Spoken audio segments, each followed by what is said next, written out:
Hello? Hello? Hello?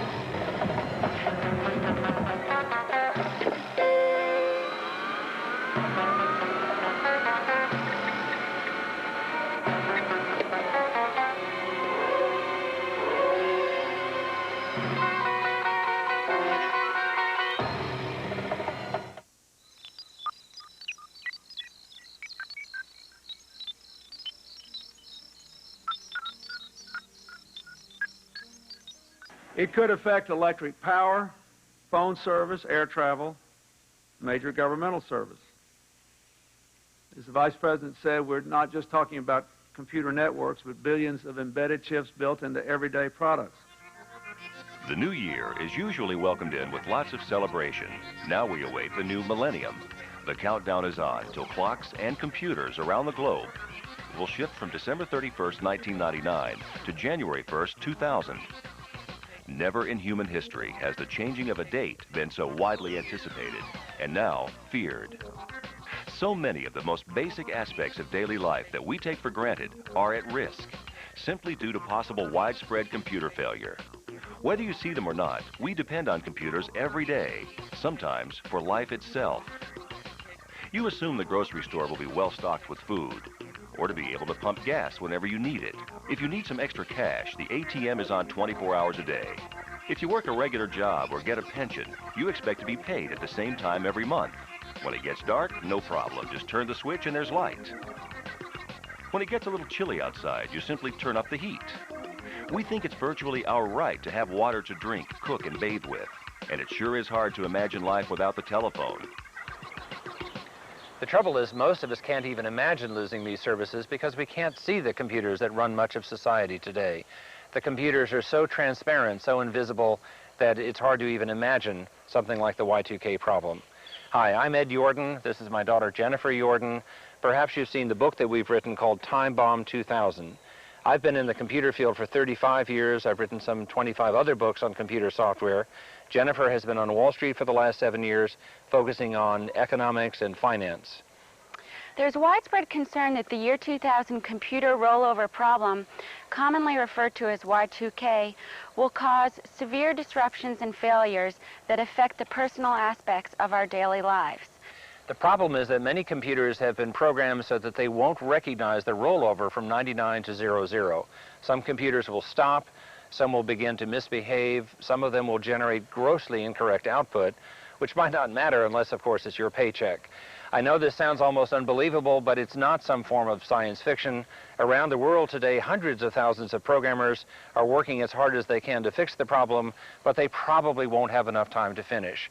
Nobody knows exactly how bad the problem will be, but we feel that it's best to prepare for the worst, even though we hope for the best. In this program, we plan to discuss various aspects of personal preparedness, which we think you should be concentrating and working on now.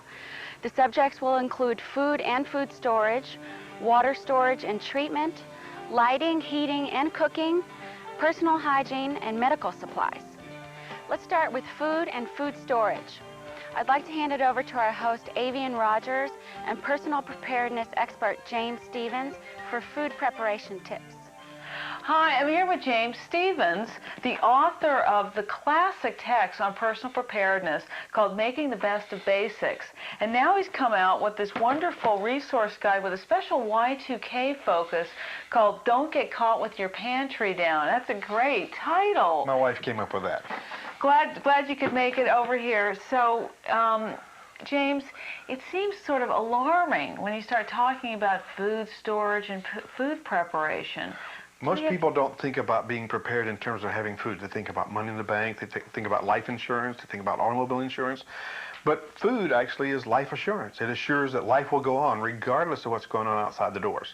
And now it just looks like Y2K is what we know is on the horizon, and we should make special preparation. I think Y2K is the latest, greatest motivator to be prepared, because if you're truly prepared, there are no emergencies. And certainly, if you have a disaster, you can overcome it with food. It helps a great deal. Well, and the beauty of food is regardless of what happens, you can always eat it, and so it's a resource that doesn't go to waste. Yeah, absolutely. It renews our lifeblood, as it were. Let me tell you that start? Well, let's start with How about some of the food we have here and show people how simple it is? First of all, first rule of storage is to store what you eat. Second rule of storage is to eat what you store. Really tough, aren't they? Just do more of it. Just do more of it. The third is rotate, rotate, rotate. Or you can mark it, date it, rotate it. Let me tell you what that means. You want to mark it with some kind of indicator as to when the date is by which you must use it. So we have here a system, and for example, this case of this can of milk shows the date. That shows that it should be used blue by dots May. By November. By November, it has 2 dots. Now, a lot of the canned food, though, will last quite a long period of time. Yes, but industry, the federal government requires that industry tell us the date by which it must be sold. It has shelf life after that, most of it about 2 years. Because I noticed here, like, for example, on this canned ham, that it's got a date of November 2000, so that's going to be around. That's the sell date at the retail location. It still has valid shelf life, years, 2, 3, 4, 5 years. So what we want to be doing is constantly rotate. Even as we're buying, we use the oldest food first and then replenish it as we're using it. So we're constantly cycling through our foods. Use it by the date. Yes. You're supposed to, and you won't lose it. Okay. Use it or lose it is the rule.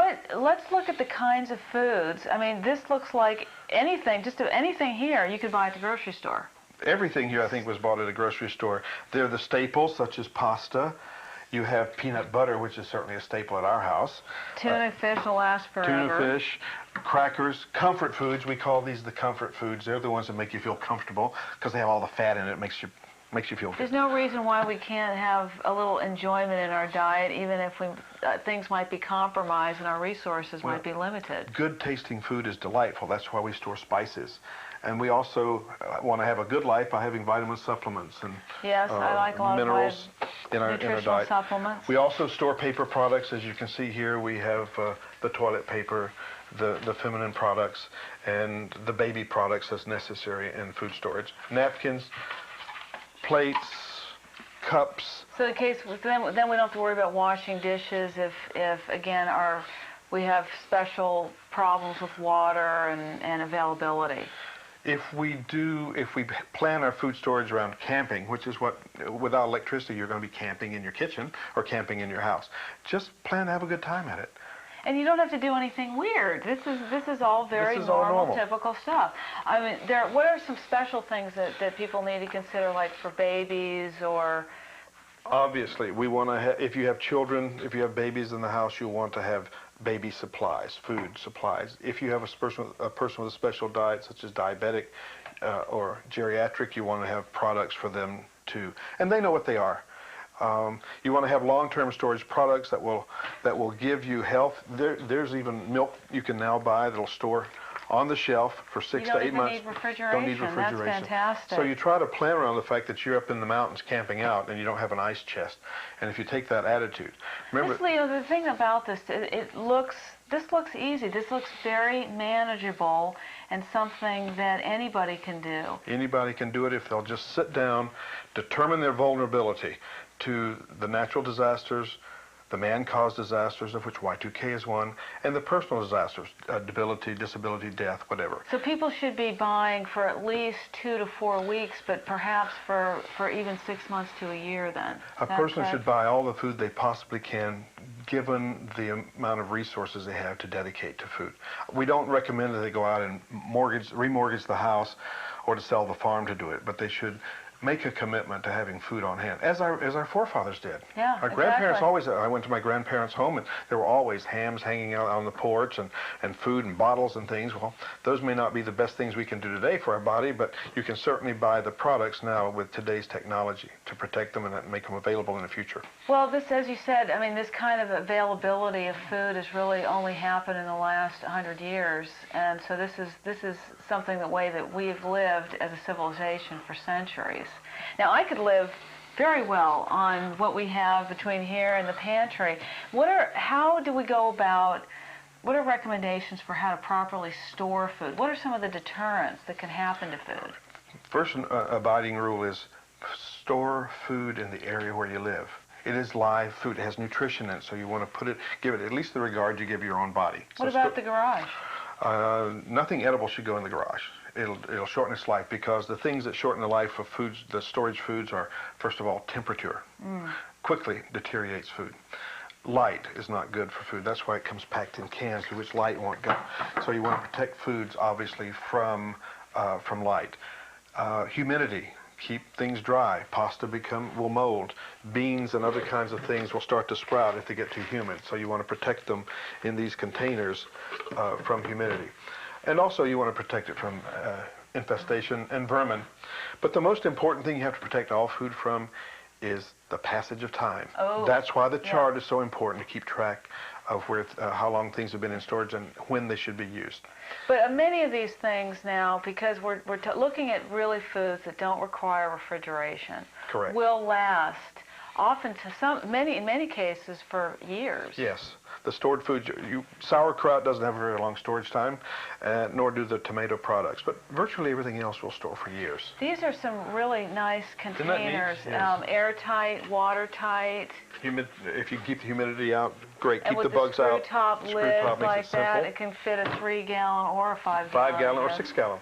And then I've noticed you've got these very convenient type of containers that'll fit into any closet or pantry. That keeps cabinet. the popcorn from getting too moist and the potato chips from wilting. Yes. Doesn't take Yes. long. And very convenient, smaller kinds of plastic type containers. Mostly to organize it. There's not much you can do to pasta except get it wet. So there are many things that you really can't hurt. They are stable when you buy them. And show us this interesting box that you have here. For sprouting, one of the most wonderful things you can do for your body is to sprout seeds, beans, grains, because they will have up to 170 times more nutrition I love if you sprout. sprouts in a salad bar. Everybody goes for the alfalfa, and for pennies you can do that much. And you can mix and match beans and peas to get a great taste. And you can just pour a little salad dressing over them, take them straight, or use this in lieu of lettuce. Great. I mean, another thing not to forget are a non-electric can opener. You're not going to get too far if you can't open up your cans. Now, in closing, James, I would think people should start preparing now. We don't want to wait until November or December of 1999. When should people start? Now. Now is the time to prepare. It always is the time to prepare.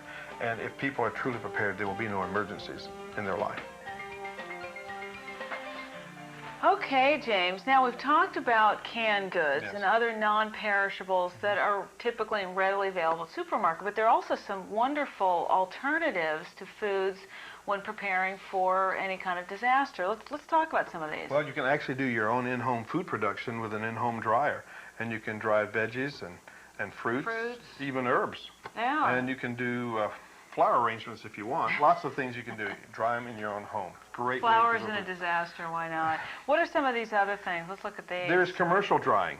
And in fact, most of us, if we knew how much dried food we ate, we'd be surprised, because when we eat out, there's a lot of dried food in our products. This is called dehydrated? This is dehydrated or commercially dried foods. Okay. And virtually everything can be dried. And it comes in cans, and they store for a really long time. You can get a wide variety. It's fairly inexpensive. In fact, you can reduce your cost of living and the cost of your lifestyle by having food like this instead of in wet here's an example of the pasta dry. Pastas are perfectly dry. And here's after it's been rehydrated. And just like mashed pasta. Potatoes, everybody's familiar with, and you can buy them in the grocery store in many different formats. I can smell the onion. Smell the onions. Coming off of there. Now, from there, we go to the more expensive method of long-term storage, and that's freeze-dried food. And this is food that's been cooked, seasoned, many times as entrees, and then they're flash frozen. Then they're brought back up in a heat chamber and vacuumed. And so the food retains its size and its cellular structure, but it's totally dry, and it lasts for a long time.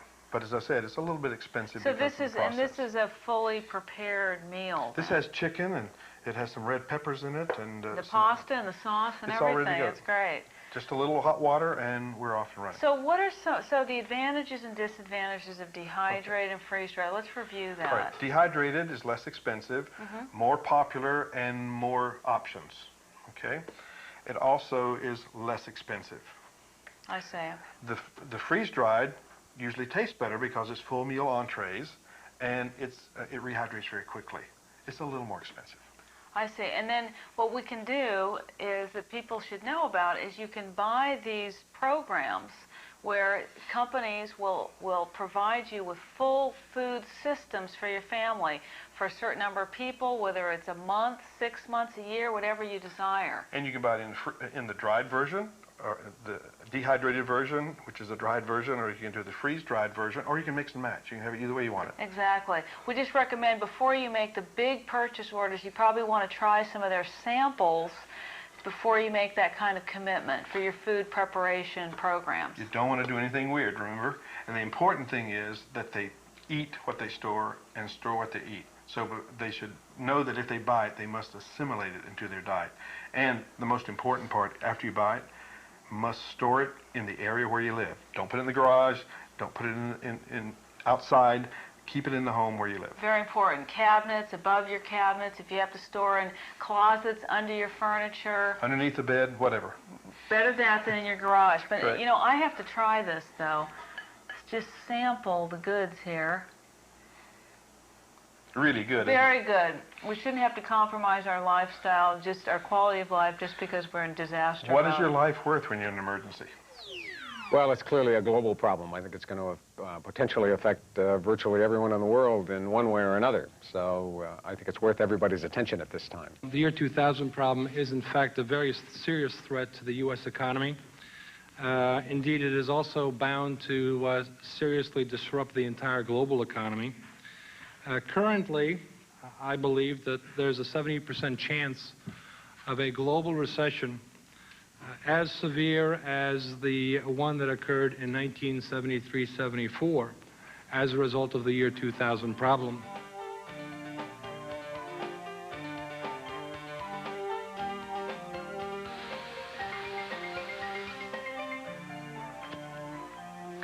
It's hard to imagine that something as basic as water could be affected by the Y2K computer problem. But there are two things that all of us have to worry about, regardless of whether we live in a city or the suburbs or in a rural area. First of all, where does the water come from?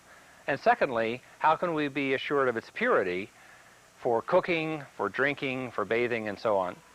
Regardless of where you live, there's a pretty good chance that your water supply actually begins many miles away and reaches you through a network of rivers and dams and aqueducts and so forth, all of which have computers at every step. If there's a disruption in the computer systems, there may well be a disruption in the water supply. When it does reach your local community or city, it may have to be pumped up to a high-rise apartment building to actually reach your faucet or bathtub. Again, there may be a disruption either because of the computers or the associated utility disruptions.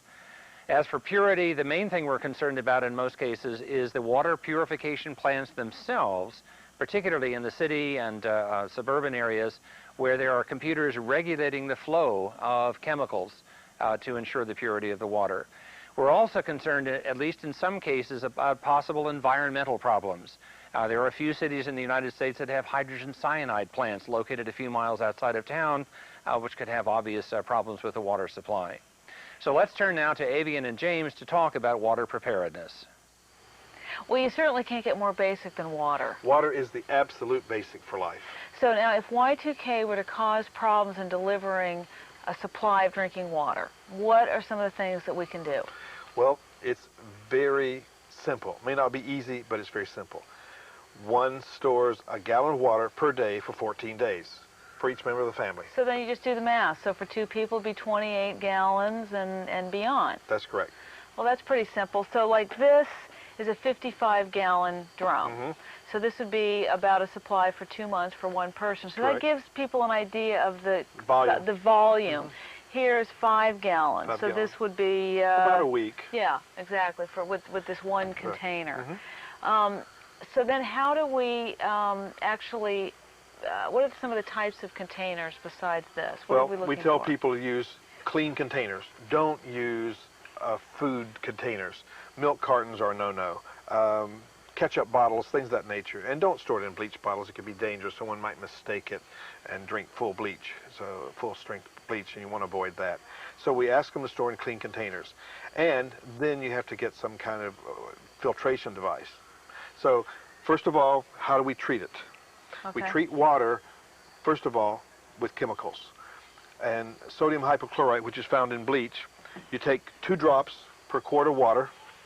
You just drop a couple of drops per quart, if it's fairly clear, and you shake it up. Let it dissolve, let it evaporate some of the sodium hypochlorite, and you have drinkable water. Well, and after all, the water we drink anyway is chemically treated for the most part. It's very much like what the city water system will do. And what about boiling? Boiling is a great way to do it, but you need 20 minutes. That uses a lot of fuel sometimes. So you want to make sure that you have enough fuel to do that with. And then you have to aerate the water after it's boiled. Okay. Now, you mentioned filtration system. That shouldn't be required for every amount of drinking water. No, only for dirty water that has stuff in it. And I wanted to show this simple filter where you just drop the element in and then just pump the water through, and it should come out clean. Clean water. Great. You put that water into a clean container, and you can store it for a period of time. So, how do we actually store water for this kind of volume? Where do we store it? Water should be stored only in the living area. And the important thing is that we utilize living area, because that water is part of our essential needs. You don't store it in the garage next to fuel or fertilizer or your trash, because it'll absorb the odors. So nowhere where it could be contaminated with toxins or odors. That's correct.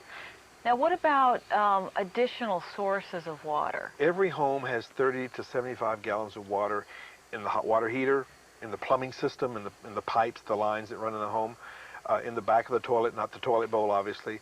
And you can fill your tubs and sinks with water if you anticipate some kind of emergency. So that might be something that people might want to do the night before the event, is actually fill up their tubs of water. Now, also, even for pools, and like here we have a hot tub sauna. A hot tub is a perfect way to get water, but you must boil it and treat it in order for it to be drinkable. And a waterbed. I know everybody asks the question. Waterbed is a controversial thing. You cannot drink the water out of an existing waterbed that's been treated with algicide. You must have a new waterbed dedicated to your potable water. That makes sense. So with the saving and storing of water, and then our knowledge now of how to treat water, we could be able to have drinkable water for nearly indefinitely. This has been great. Thank you. The solution, unfortunately, is massive, painstaking, and labor-intensive. It will take a lot of time to rewrite lines of computer code in existing systems, to buy new ones, or put in place backup plans so that essential business and government services are not interrupted. With millions of hours needed to rewrite billions of lines of code in hundreds of thousands of interdependent organizations, this is clearly one of the most complex management challenges in history.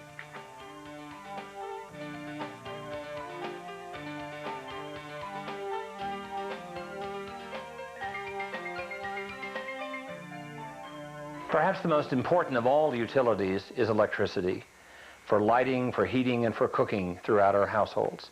Across the country, there are some 8,000 electric utility plants, including 108 nuclear plants, each of which is busily working on its own Y2K project. With luck, they'll all be finished, but realistically, we have to expect that a few might not make it, which means that we might be facing local blackouts in a few parts of the country, or possibly regional blackouts, or in the worst of all possible cases, a national blackout, hopefully for only a few days, but possibly somewhat longer, and we have to be prepared for this. We not only have to be prepared for blackouts, a complete loss of power, but also the subsequent brownouts, the surges, the spikes, the so-called dirty power that will disrupt electronic equipment throughout the house, as well as our offices across the land. So let's turn to Avian and James now to see some tips for coping with the loss of electric utilities, particularly for the most fundamental things that we do of heating and lighting and cooking in the household. When contemplating the possible loss of power from Y2K, there's a lot of things you need to think about to be ready. Now, one of the more obvious things that people might think of are generators. Absolutely. They do a good whole house job. You get plenty of work out of it, but the point is they're very expensive, take a lot of fuel. fuel is hard to stabilize for long-term storage, so you have to get something extra to add to it for that. Also, a lot of zoning codes do not allow them to operate after hours, which so is when you run it. they might not be the best solution then for everybody. And there's so many different kinds of safer options and also less expensive kinds of things. We've got so many things here. Let's focus on lighting for a minute. We have solar-powered lighting, which is very effective. It's low light, but it allows you to have safety and security in the dark.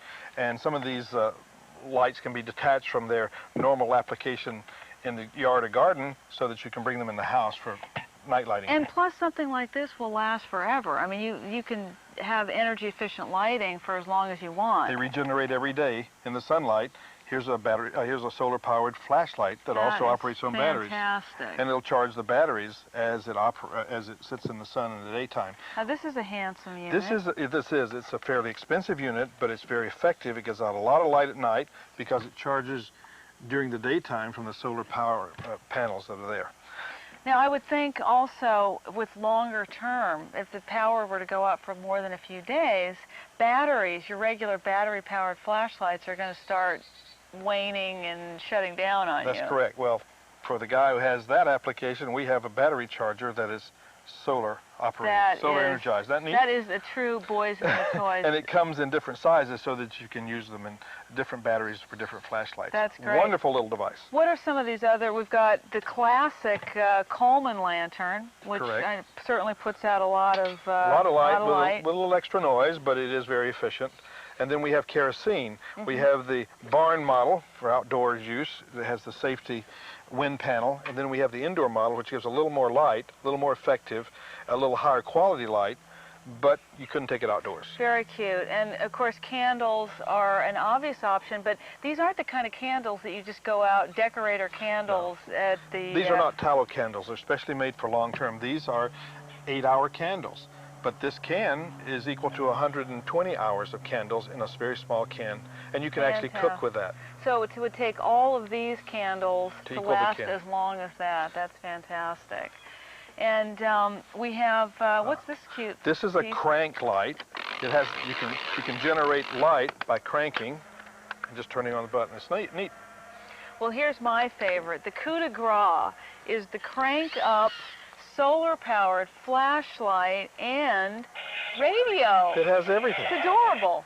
How neat. Now, with a lot of these kinds of things, and people are having to get tools and support for their preparedness, you need extra storage. Absolutely. Now, these are the kind of things that can be stored outside safely. So what we've done is we added this prefab plastic closet just on the side of the house, and it just can be jam-packed full of supplies and things that might be needed. It's great. Fantastic. Now, James, if we were to lose power, the other thing that people need to think about is what they're going to do about heating. Absolutely. So let's go inside and talk about heating options. You bet. When you're talking about Y2K and a possible power failure, then one crucial area you have to consider is heating. Now, it's going to be cold for a lot of people on January 1st, 2000, all over the country. Not a good time to start a problem, is it? Not at all. So if you can't depend on a delivery of electricity, gas, then you need to take preparations. Now, a lot of people might say, well, I've got a fireplace and I'll just heat that thing up. Well, fireplaces are terribly inefficient, 20% at best, sometimes below zero, because you're actually losing heat up the chimney. So what are some of the solutions? Well, I think, as we have here, a heat and glow insert will give us a lot more responsive efficiency, up to 50–60%. That's a big improvement. So that's actually a unit that goes inside the fireplace and radiates the heat outward. Another solution is a wood stove. A freestanding wood stove has a lot of movement and air around it, and so you can get much more efficiency, 60, 80, 85%. That's fantastic. They do take up a certain amount of floor space, but you could cook on it as well. And you can purify your water by boiling it while operating, sure. What are some other solutions?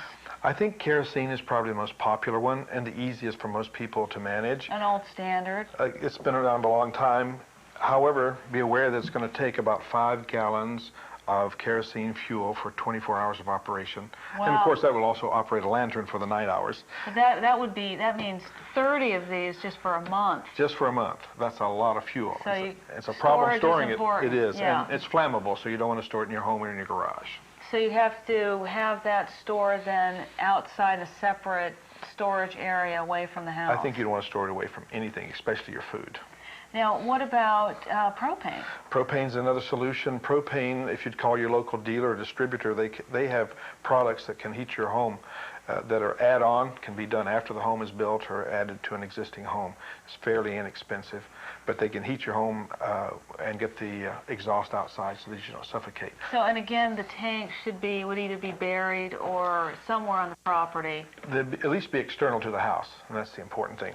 What about safety? Well, you know, if you're going to have a fire in your home, you ought to have a carbon monoxide device to sense the fact that you might be poisoning yourself.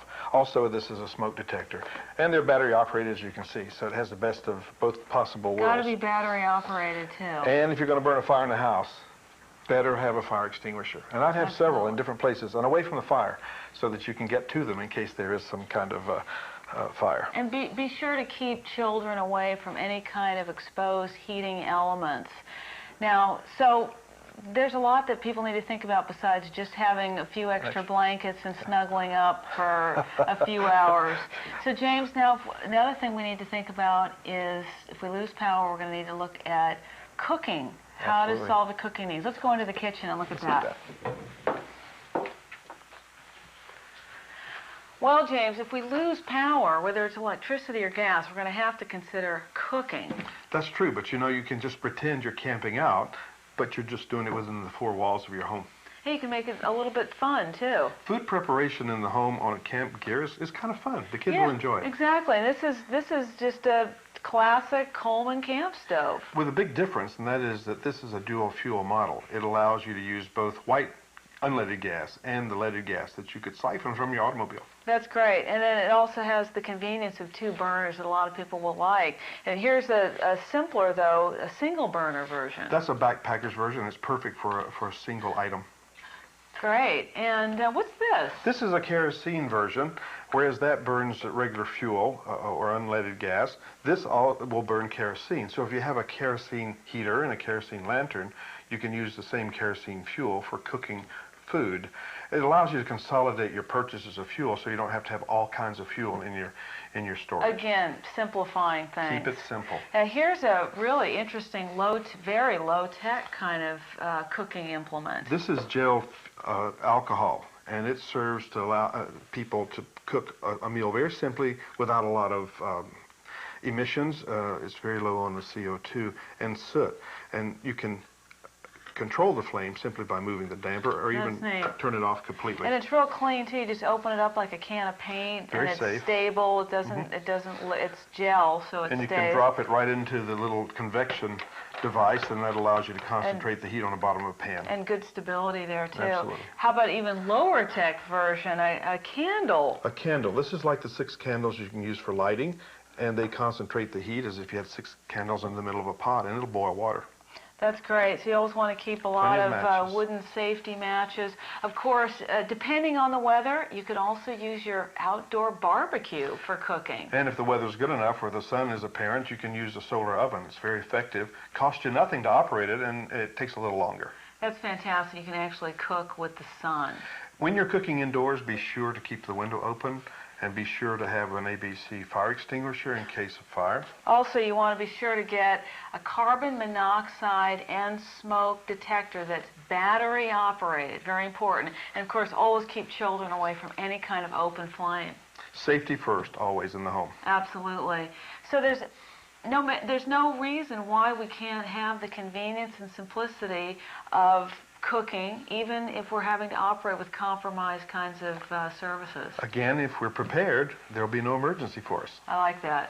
This is not hype. There's a lot of very credible, solid citizens that know a great deal about this problem, do view it as a problem. Some of them are optimistic that they will get their systems done, but they are less optimistic that they will all be done. And the other point that I think is really important, and this is where all of you folks can really make an enormous contribution, is the public has to be brought into this issue. We can't get the public suddenly alarmed that this is a problem in December 1999. There won't be enough time to assess the information that they must have on what systems will work and what won't, and then we'll get panic reactions.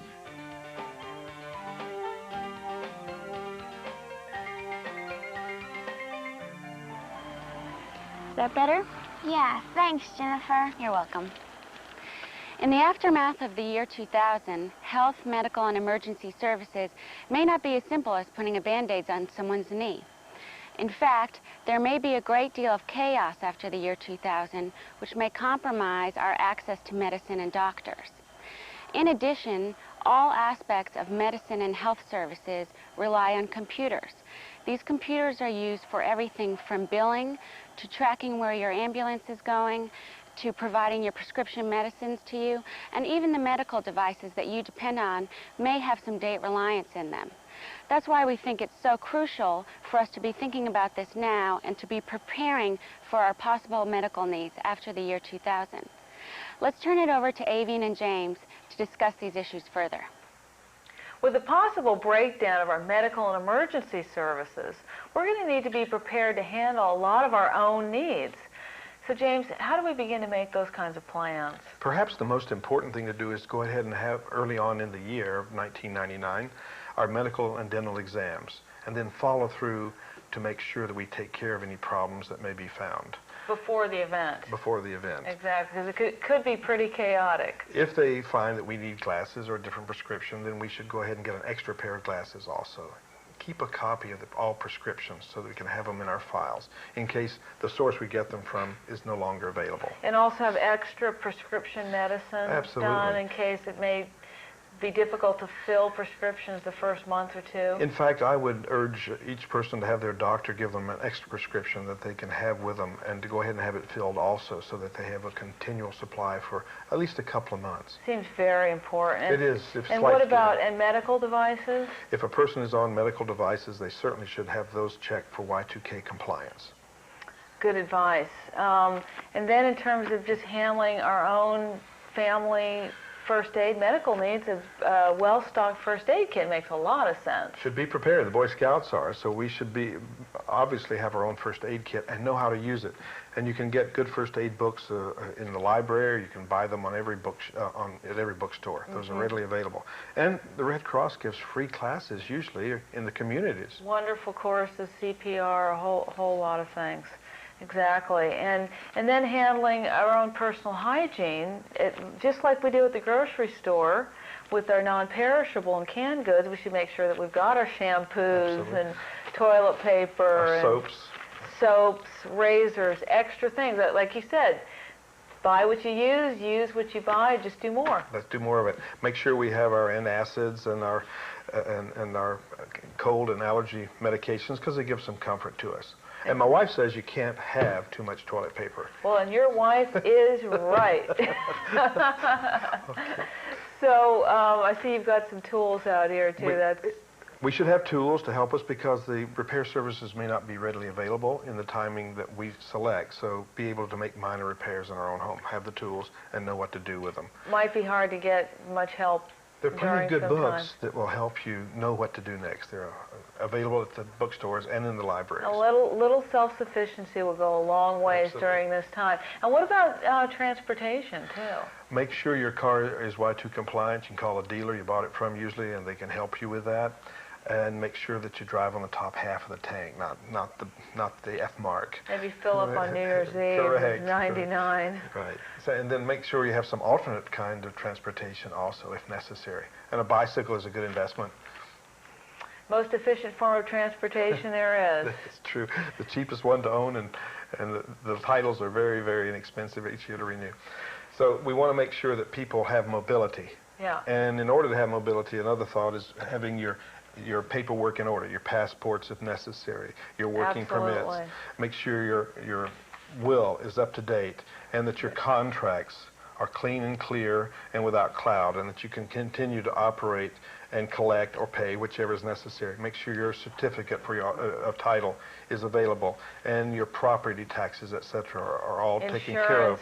Insurance is prepaid if you possibly can. Your life insurance, your health insurance, etc. Make sure you have your bank statements for the past few months, year if possible. Your canceled checks, because they're proof that you've paid. And then just have all kinds of financial records on your investments, your stock investments, your 401k, etc. Make sure you are ready to prove your entitlements. And that would include your Social Security, etc. That's very important protection. And then we should have probably a little bit of cash on hand. Well, you know, cash is spoken throughout the country, and if you have some, then it makes it a lot easier to be mobile. Probably throughout the galaxy. In case ATMs should be hard to not functioning, at least even for a few days, that would be having some cash on hand would be very important. Well, even if everybody rushes to the ATM to get money, you will still have some, because it's probably more being out of stock than it is out of order. Exactly. And, well, James, this has been fantastic. I mean, to break preparedness down into category by category really simplifies it and makes it easy to understand and easy to understand how to proceed. Well, if you take it a step at a time, it's certainly doable. If you try to do it all at once, it's overwhelming. So we urge people to look at the categories, start, set priorities, and then make that commitment, because once they make the commitment, it's easily focused on. Better to be safe than sorry. And now we know how to begin those steps. If one is truly prepared, there is no emergency for him. So let's review some of the key areas that you're going to want to implement for your Y2K personal preparedness plan. Organize food storage for at least several weeks and up to 1 year for your family's preparedness plan. Store at least 2 weeks of water for each person in the family. Then be prepared to treat water as you go with bleach, boiling, or filters. Lighting can be handled with a variety of options, from long-burning candles, kerosene lanterns, and solar units. For heating, you can use kerosene, wood, or propane. Cooking is simple with basic camp stoves, grills, and other easy-to-use stove devices. Also, keep a disaster preparedness kit, including a complete first aid kit and personal hygiene supplies and medications. And don't forget to have copies of all your important legal and financial records, as well as some cash, stored in a fireproof safe box. Now you've heard how the year 2000 problem can affect the personal aspects of your daily life. This program is part of an effort to encourage everyone to do their own research, utilize all the resources available to them, and to start early and begin preparing now. You know, there's a tendency to think of Y2K as only a problem or a disruption or even a crisis. But we have the opportunity to turn this into an advantage or a benefit. For one thing, we're going to be looking at technology a lot more closely than we ever have before in terms of the risks and how best to manage those risks, not only with computers, but also with nuclear energy and pollution and a variety of other areas. And we're also going to be putting priorities back in the right places, I think, because even though technology has done a lot of wonderful things for us, we're beginning to learn that if there's a disruption, what really matters to us are the relationships, particularly family-level relationships. We're certainly not going to be able to get through Y2K alone. At the very least, it's going to take family cooperation. But beyond that, we're going to need cooperation between families within the community. Communities will have to cooperate with one another. States and indeed even countries will have to cooperate to get through Y2K properly. If we can do all of that, we're going to find that Y2K has done something wonderful for us, and we're going to be much better off after Y2K than even now. Thanks very much for watching.